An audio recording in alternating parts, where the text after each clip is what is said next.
गौरी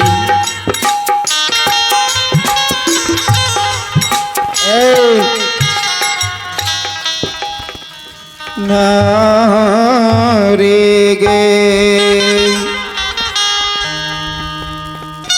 ये चंपापुर नगरी के कुशाल बताबे नोरी गए भैया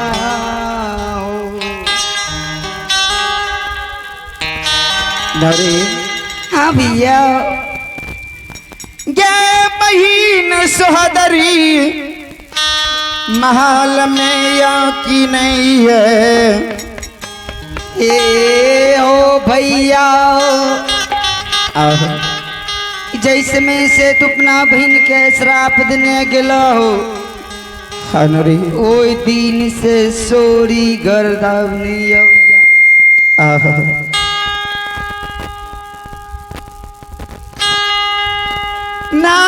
नारी गए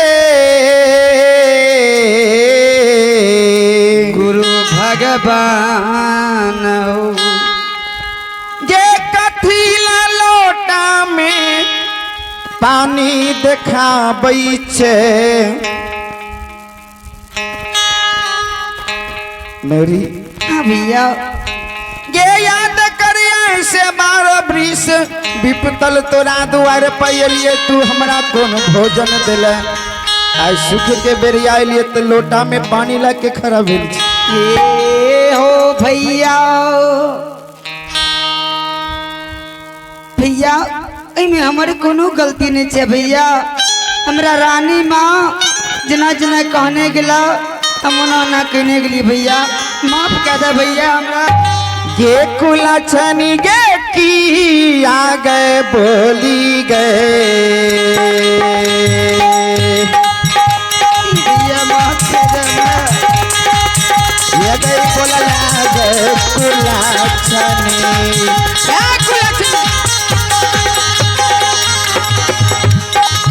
ये गए बोले छपा चंपापुरा ये गए ना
बता तोरा कुआ में डूबे ले कोई कहतो तो डूब जभी।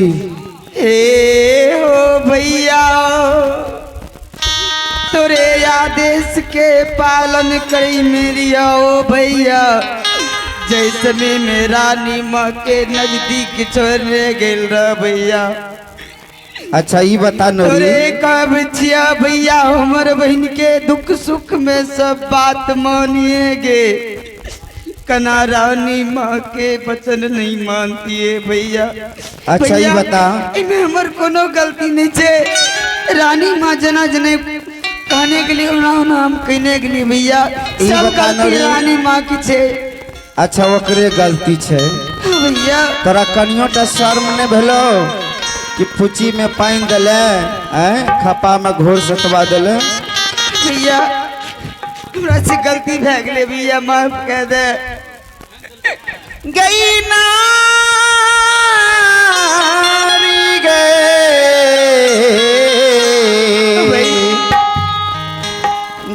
मानव के यही दुनिया संसार में दोसर के बात पर नहीं चलना चाहिए, चलना भी चाहिए दोसर के बात पर। हाँ भैया, ये दोसर के बात पर गलत रास्ता नहीं चलना चाहिए और सच्चाई के रास्ता दोसर के बात पर चलना चाहिए। तोरा अच्छा लागे रहू जो 7 दिन के सरल घोर सतबा तू दिले, फुच्ची में पानी दिले, टूटल बिछावन दिले, घोड़ा घोड़सा में बैसल दिले, नहीं भैया, तोरा मुनासिब लागे रहो। नहीं भैया, ये नौरिया का समय रहे कि बहिन के द्वारे भारला आगू पिछू या बेरिए बहिन ये 10 कदम आगे से दरबर मार के आगा से घेर लाबे रे भैया। हाँ भैया, भैया भैया कह के अदार के द्वारे पर लाबे रहे। ये दुर्बल दशा देख के बहिन सोहदरी हमर अपमान कल के। हाँ भैया, अच्छा बहिन छो न ठीक से? नहीं भैया, की भले ओकरा? भैया जी दिन से तू अपना बहन के शराब देने गेला, कोई अच्छा। दिन से सोड़ी घर में पंजरा की दर्द सहित से बेचारी दिन कट रही ओकर भैया। अच्छा ये बता हमरा भैया। भगना यार भेले कि न भेले? नहीं भैया, तो सोरी केना साज लेल कर?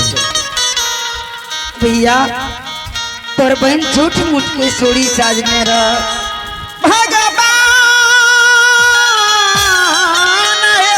आवाज बदल। यही दुनिया संसार में तोहर महिमा यगमय अपार छहो ठाकुर जी। नौरी हाँ भैया, ये एक बार बहन के बुलाओ, बहन से भेंट करबा आ पौपीपुर नगरी जन्म स्थान के चल जेबा। ठीक है गुरु भगवान, अपनी 5 मिनट हेलो द्वार पर विश्राम करियो, हम अपनी की बहन के बोले आने छी। ठीक छे, जल्दी से बुलाओ, समय नहीं छे हमरा। पौपीपुर नगरी में अमा मैं अबला नारी असही आवे है। तो हाँ भैया,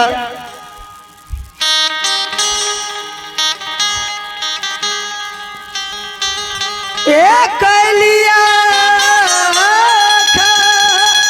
क्या हो जाओ रानी माँ जहो रंग ने माँ आपलत रानी माँ रंग ने माँ आपलत रानी माँ आप रानी माँ है नारिया हेला के सवेला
प्रणाम रानी जी। खुश रहो नोड़ी। रानी माँ नोड़ी बोल बोल नोड़ी के अपना द्वार पर की आगत है लो ये नोड़ी। रानी माँ अपनी जगरा खातिर है 12 बरस से सोरी घर में आशा ही आ रही थी। रानी माँ के छिए नोड़ी। रानी माँ अपने के भाई लिया, अपने के भेंट मुलाकात करे खातिर द्वार पर बैठल रानी।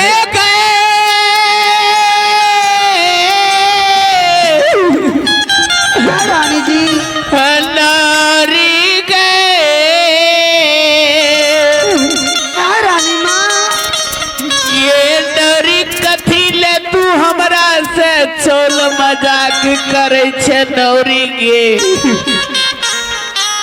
रानी माँ एक तो दर्द से परेशान छी और तू अले हमरा से चल मजाक करेला कि जा ए रानी तोर भैया अले। हाँ रानी माँ सही कहती अपनी की भैया लिया कथी ले नौरी तू हमरा से चल मजाक करेले यालिसी। जो नौरी जो कोनो काम टल करके ना अगर तू सही हाल नहीं बतेगी तो जो से नहीं रानी माँ सही कहती हमारे भैया भैया अब दुनिया संसार में कत्ते भैया हमारे केदली चल गेले। केदली में भैया की मरहर के दिबरा के भीड़ बैठ गले कि भैया कका जीव में डूब के दोष लाल। रानी माँ मेरी तू लिए कहले कि भैया जो नोड़ी हमरा से कतिल तू ले चल मजाक करेला। अगर नोड़ी हमर भैया छिए अगर हमर भैया आयल रहती है तो भैया हमरा नजदीक रहती है नोड़ी। हाँ रानी माँ कि तू सच बोले छे। हाँ रानी माँ अगर विश्वास नहीं है तो अपनी चलियो चल के देखियो। नोड़ी सुन ले। हाँ रानी माँ आए अगर तू हमरा से चल मजाक करे है भी अगर हमार भैया नहीं हेते तुम्हारा ते गई।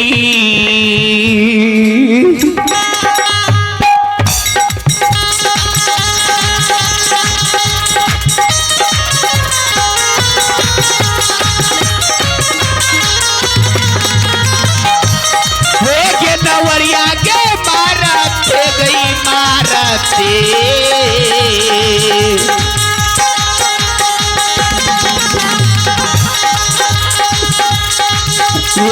पिठिया देवो नौरी गई वो खाए।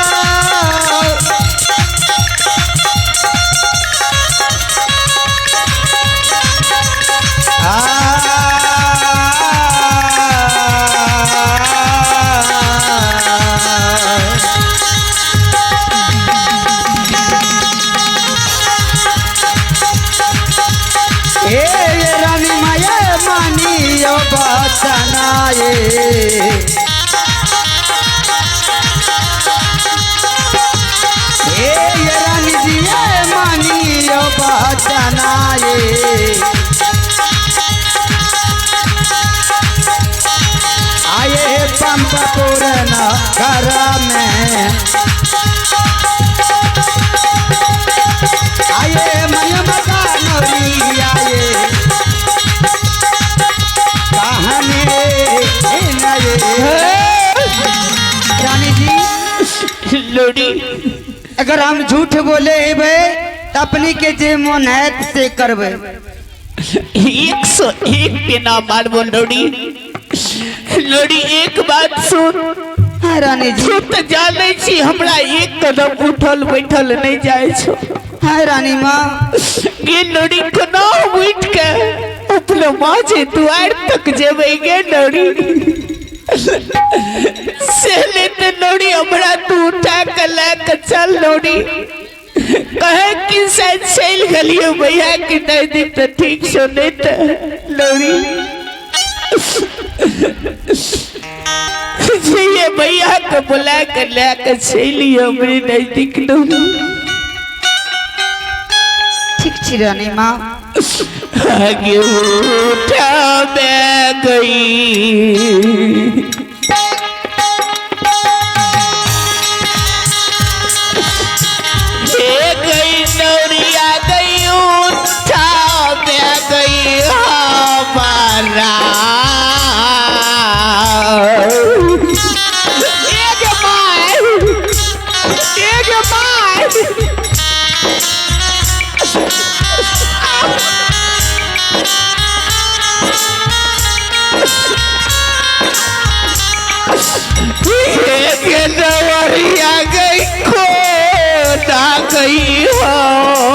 में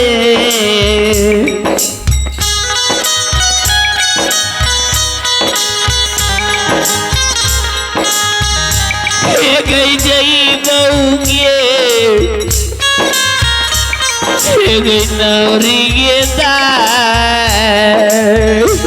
अब कहियो मन लगे ना गई खेला जाए भैया के गए न जा गई न जती कहावत में सही है कल के लिया जब अपन भूख त चूल्ही फूक और जवानका के भूख त माथा दुख अने बहन सब के कारण कहल के लिया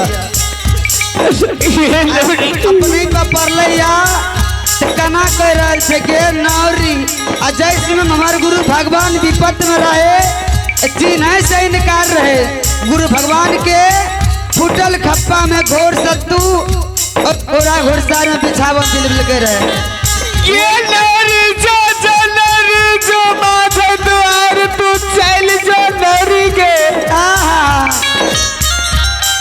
अगर भैया हमारी आल है तो नौरी तो भैया का कहीं नहीं है तो और बहन का नहीं उठल जाए नहीं बैठल जाए।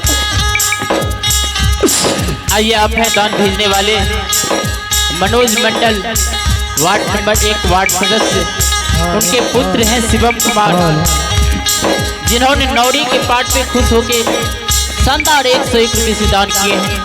ऐसे श्रद्धालुओं को माँ सरस्वती माँ भगवती बलबुद्धि विद्या की भंडार दे बाबा भोले भंडारी सदा भंडार को भरे रहे। जय हो दानी महाराज की जय हो जय हो समस्त परिवार भैया को बुला के लेकर चलिया लोड़ी रानी जी लोड़ी अपने के कनियो लाज विचार होइया अगर कनियो लाज विचार होइया तो लोटो में पानी मंगा कर नाक डूब कर मर जेबा नहीं का देखियो लोड़ी हे लोड़ी कथी ले तू हमरा से और छोल मजाक करे छे जो लोड़ी जो भैया को बुला के लेके चलिया ठीक जी अपनी विश्राम करियो हम जाए यहाँ के भैया के बोलबे ले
नौरी भैया ये बहन अलो ए हो भैया हाँ बोला नौरी। तोहर बहन के पंजरा दर्द से उठल बैठल नहीं जाए चाहो। तोहर बहन कहल का जो नौरी भैया के हमरा पास बोले नारी गे हाँ भैया गे ये दुनिया संसार में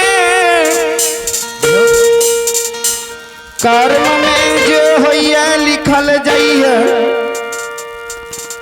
ओकरा ए दुनिया संसार में कोई ने मिटाबिए।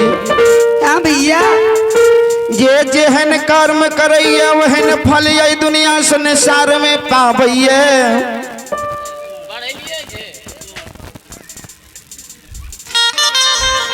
ठीक छै नौरी, चल आंगने जाके एक बेर बहन से भेंट क्या लेबे हाँ भैया और जन्म स्थान के चल जेबे। ठीक है भैया चला।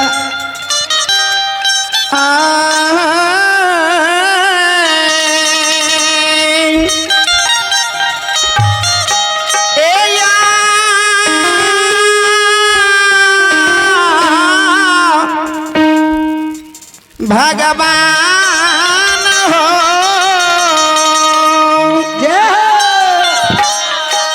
जे नवरिया गे चल गए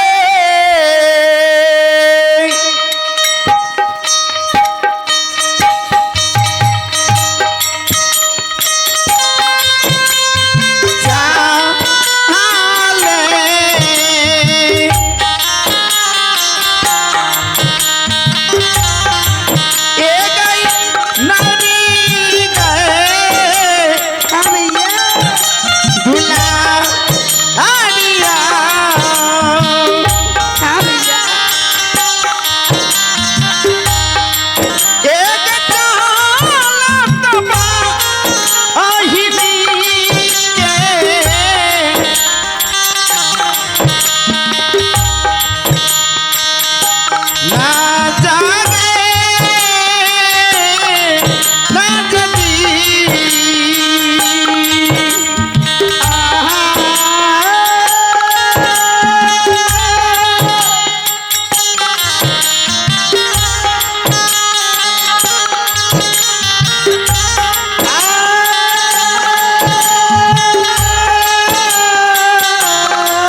ना जाया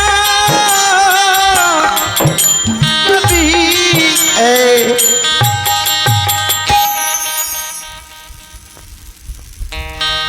रानी माये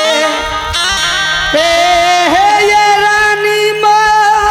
भाई आप हैं चंदन मंडल रतनपट्टी निवासी। आप हैं चंदन मंडल रतनपट्टी निवासी। उनकर सपुत्री हैं शबनम कुमारी और सत्यम कुमार, जो कि